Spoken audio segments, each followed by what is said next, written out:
I did not expect such a positive feedback under my Aion Classic server video, which I will link down below somewhere if you have not seen it yet, and also under the Aion official launch video for the Aion Classic server on the NCSoft channel. I read so many comments and questions about this server and what is going to be and precisely what is going to happen. Will we get it in the other regions? What is going on with this server? Actually, many people also don't know what the Aion Classic server is. Luckily for me, the developer NCSoft has just released the other day a brief note with some clarifications on the Classic server itself, which will help us understand actually what is going on, which patch we are going to get, what are the customizations, and what the Classic server is all about. So I prepared it here, and let me get it up and we will see it together.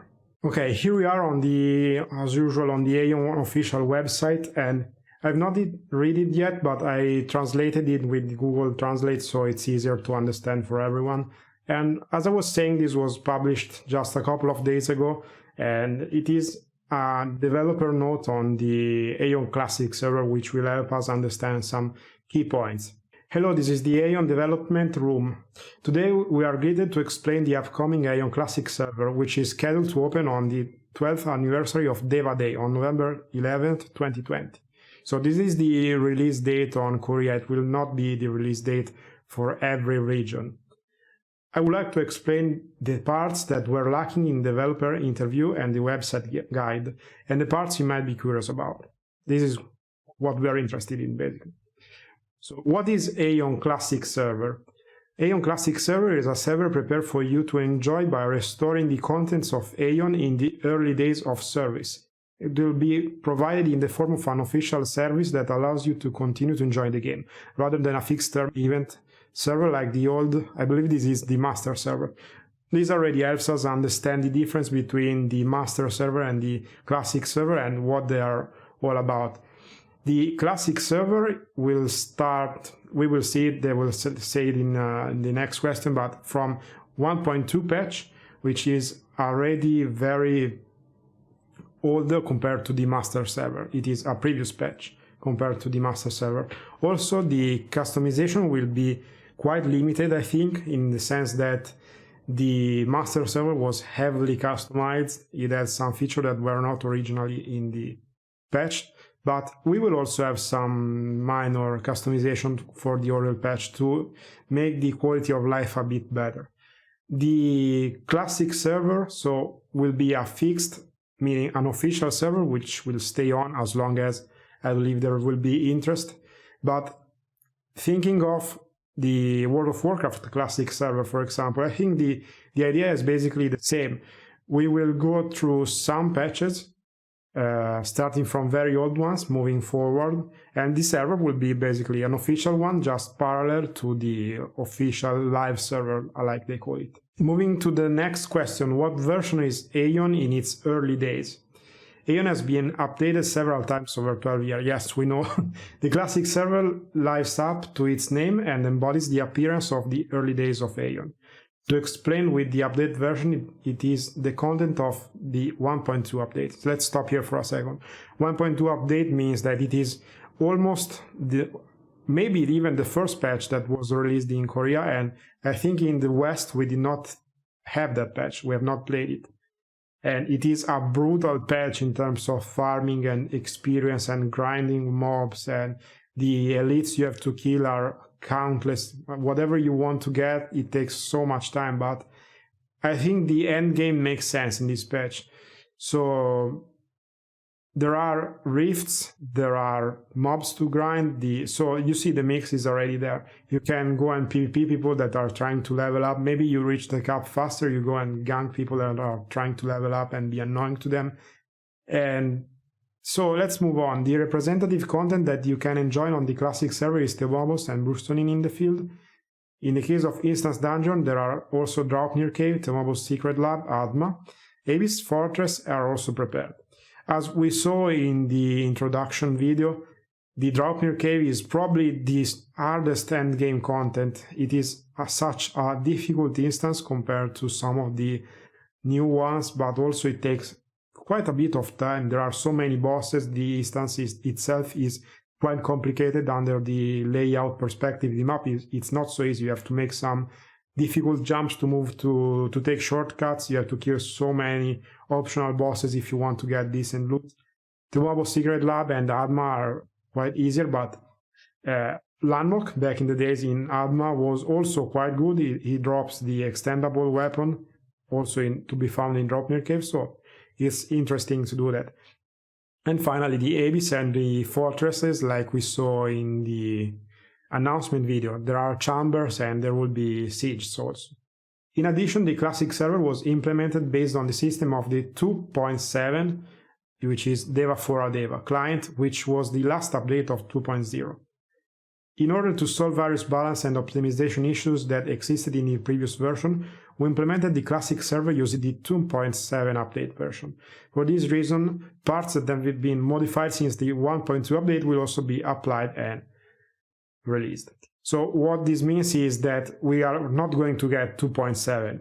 It is just a matter of a way of saying that the 1.2 and the following patches which will be released will have some custom feature which come from 2.7. So, for example, remove shock, other useful stuff from that patch will come. I think this also hints toward the fact that the end game progression will, they're saying in the next question, but the end game progression will be customized, so it is not so slow. And overall, I think they tried to keep as much as possible the content or as it was in the old days, but they were smart and applied. They learned from some mistakes and they applied some features which come from the later patches. So what has changed? What is the highest level? Is it still difficult to level up? In the past, Aion had a lot of customers who had difficulties due to high required experience points required for growth. So as I was saying, the end game was very difficult. You had to go with parties to defeat elites. You had to grind so much. You had to adopt some cheap strategies for kiting the mobs around. Overall, it was very difficult. In the classic server, as a complement to this part, we adjusted the growth experience and quest rewards. I hope they also reduced the experience amount required to level up. Or maybe mobs will give more experience. Adjustments have been made so that you can achieve the highest level in a shorter time than the previous 1 to 1.5 times. So 1 to 1.5 update, I believe. It is not a multiplier, I think. Overall, I'm positive about this change. It will be easier to reach the cap, which is 50, as they say here. And it will stay until 2.0. After 2.0, we will be able to reach 55 in the new areas. What is the battle balance? So let's see if they have changed something. There are some areas that people who have enjoyed in the past, remember, are concerned and talk about. These areas that cause abnormalities in certain occupations and how to deal with them. I think the overall idea of this sentence is that some parts of the game were constantly invaded by the opposing faction with rifts, and you were having hard times leveling up. In consideration of the issues of battle balance, Aion Classic server decided that this part needs to be implemented. They introduced the stun battle skill, remove shock, which was applied in 1.9. In addition, a 200 weapon synthesis system was applied to balance the overall balance, which was advantage only for dual weapons.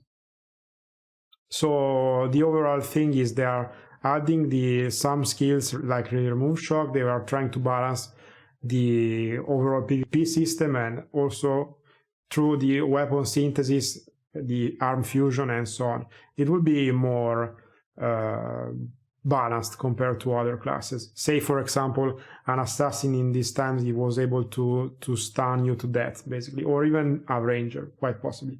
Are there any other parts?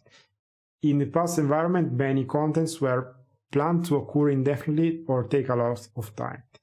Classic server has modified some of the content that was excessive or inconvenient. In the case of the Fortress Battle, which was typically held in probability, it has been modified to open at a specific time, and the number of rewards and the amount of rewards have been expanded. The event drop rate was also adjusted to compensate for the excessive repetitive farming factor for item acquisition. And also they hint that they will add the high quality graphic engine. Okay, let's stop here for a second. These are more quality of life changes. The fortresses were being randomized back in the old days, so it was not sure if the fortress was going to be vulnerable at a certain time. So you had to be online all the time to be able to participate in the fortress battle. But now they fixed the time like we are used to now. The siege is at a certain given time, and the rewards have also been increased. So I hope they will give more gold medals, silver medals, all of that stuff. And I also read that the contribution system will be slightly different. So I think they will probably try to balance the PvP and PvE factor, because if you remember, the PvE side of contribution in this patch is very, very high. So you can just go and kill the opposite faction boss, get a lot of points, and you are rank 1. I hope they will try to balance that as well. I think I read about that somewhere. Will learning skill or keeping stigmas change? Aion Classic Siege system reduced the skill system at that time. General job skill can be acquired by purchasing a skill book through a job. Oh my god, the skill books! Stigma is prepared as a system that consumes and keeps Stigma shard through Stigma Master. These two things they could have changed, but the skill books, I remember you had to go back and buy the skill books every time. So many Kinas wasted on the skill books and the Stigma shards as well. So be ready to have clerics that do not want to swap from support to DPS, and be you yourself being asked to swap from PvP build to PvE and so on. Other basic systems such as item trading and enhancement are all prepared in the same way as in the past. Okay, so we will have the private shops, the trading will be hopefully open to everyone. How do we update the classic server? Aion Classic server was tuned to 2.7 update version of the client as described above. The update of the classic server is scheduled to go up to 2.7. So they will move up until 2.7, but hopefully maybe they will go even beyond if the classic server has success. Version 1.5, which will be the first update, will include Dark Poeta, Dragon and level 50 Devanion quest. We are preparing to explain the contents in a short time. So let me explain. The Dark Poeta and the Dragon, I think you know what they are, but Dark Poeta is a very complicated timed instance with a rank also, if I remember correctly. You have to do some tasks in the instance and defeat bosses to get to the final boss and get a good drop. It is one of the first instances to drop Eternal grade equipment, the Tabata, I think it was the Tabata drop. I will correct myself if it is wrong, but I think it is the Tabata drop. The Dragon and the level 50 Devanion quest. The Miragent or Fenrir quest, if I remember correctly, you can get a wall set by doing so many quests, timed quests. You have to be online at a certain time to talk to some NPC. It is a very, very long quest, but I think it is worth it if you want to have a pretty decent gear, and it is also a nice adventure, to be honest. What is the difference from the master server? Okay, the master server that was serviced in 2014 set level 50 as the highest level and utilized the existing field. At that time, it was a server for the purpose of providing new find by utilizing version 4.7, the version of the live server. To this end, the restriction on the item transaction was lifted through the wrapping paper system, the infinite reinforcement system, item destruction, and so on.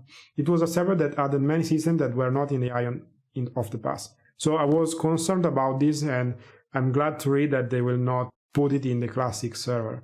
So we will not have the tempering or holy serums, as we call them in Europe, hopefully, because they were not in the patch, so they are not gonna put it in the classic server. The infinite reinforcement system, so it means you cannot go up to 15, 20, 25. Some items are actually limited to +10. And so overall, I'm quite happy about not having the breakthrough system and all of that stuff, which made the game too complicated. Now, keep in mind, it is not easy to upgrade the gear in previous patches. You have to put mana stones, which are not that common. The gear itself is not easy to get, and so it will take some patience. The guy in the trailer said that, but I'm positive about the lack of some of these systems.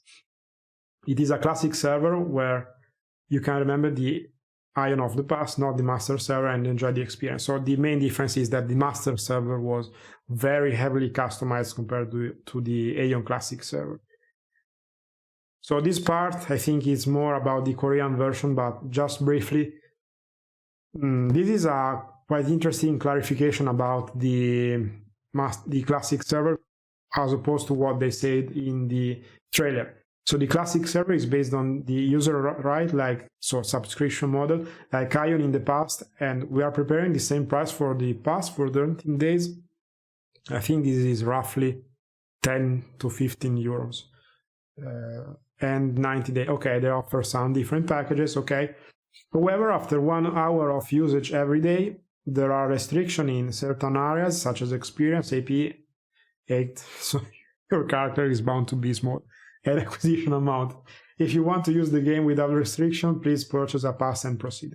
So this is, I think, more about a gold pack or premium service. If you do not get experiences in this patch or AP, you are bound not to be able to move forward. So it is basically like what they said in the trailer, but with some differences. You can still play, but you do not get, I think, vital stuff. So you are bound to buy the subscription or the gold pack if it will be different for us. They will also give a free week, and you will be able to play during launch week for free. What products are there other than the voucher? Classic server products include appearance and candy item, as well as pets and chain tickets for convenience. So this is about the Korean shop, not for everyone, but the idea is that you're going to give the old items that were in the shop. So candies, panda transformation, and so on. Skins, very nice. Pets, mounts, I think, and aesthetic tickets, name change, and so on. I hope they will not put too much pay-to-win stuff. At least coming to Europe, I think something will be added, or to North America, but I hope it will be limited. Is there anything else besides that? So there will be a Deva Pass system, which will give some benefits and help us by completing daily, weekly, seasonal mission, like a season pass maybe. Hunt mobs, complete quests, and you will be welcomed by some gifts. I like this a lot, and so you have some new features to look forward. Is Awakening so really not in Classic? Maybe the name is changed. No, they said already. Who asked this? They said it already. There will be no customization. Is Classic only for PC? So what are the specifications? Yes, it is only for PC, of course, because we do not have any console client. When will you be able to connect? November 11th, 2020 for the Korean version. So let's wrap it up very quickly, and I have 2 comments to say about this whole thing. Okay, overall, I'm very, very positively impressed by the server, and my questions, which are still open, are: when will we get it, if we will get it, and how different will it be? My personal idea is that we will get the classic server sometime in the future, and probably, if I had to guess, I think the Asian servers will get it first, so maybe Japan, China, and other servers, if I don't even know if they are still open, but the servers which are closed there, maybe at the same time of NCSoft in the West, so in North America. I think also Russia could probably get it very early, because they have a history of receiving customized versions, and they are able to work on heavy customization features. So I think they have the experience and how to put up the classic server. Maybe they are already able to put it up by themselves. I hope we will get it in Europe, but I think Europe will be among the last to get it. Not because we are unlucky or anything, but One, because of the translation that Gameforge has to do. So you know that the game is first translated, I think, in German, then in English, and then whatever. This is one factor that will slow down the server. And also I think it is a matter of licensing. I know that Gameforge has publishing rights here, and they will be, of course, the first in line to get it, but maybe there are some legal aspects to consider behind the IP, the property. I hope that Gameforge will not put too much pay to win. I know they will. There are so many items that can be put in the shop that are not very positive. For example, the guaranteed socketing, which, yes, it's pay to win, but it's more of an easy way to get your gear socketed. I don't even know if it is if it was already in the early patch, but I'm sure there are some boosts like the EXP buffs, the AP buffs, and more stuff. So overall, there's room for pay to win. You can sell even gear if you want, but I hope they will not put that kind of stuff. Maybe keep a subscription based. They already have the gold pack, which is a subscription, but maybe they will change it. In other regions, I think they will try to keep the subscription model. Maybe in the Russian version it will be slightly different. I don't know. We will see. I think this is an early announcement. We know that now at least the technical side is ready, and we will keep our eyes open to see what happens. I think the earliest moment when we will have some news about the server for our region will be probably after the half of next year, 2021, if I had to take a guess. I hope you guys enjoyed this very brief video, and I hope it answers a lot of your questions, which I read both here and on the other video by NCSoft. Once again, I thank you very much, you guys and NCSoft, for the video that they have published. I will be looking for new information for you guys, and I will see you very soon.